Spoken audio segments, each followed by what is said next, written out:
Hello guys, in today's video I'm going to show you how to make this translucent taskbar on Windows. So first thing first, you want to go to Microsoft Store.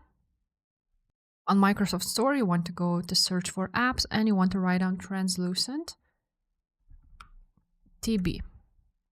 Then you're going to click enter and you will see the first one. And this is the taskbar I have.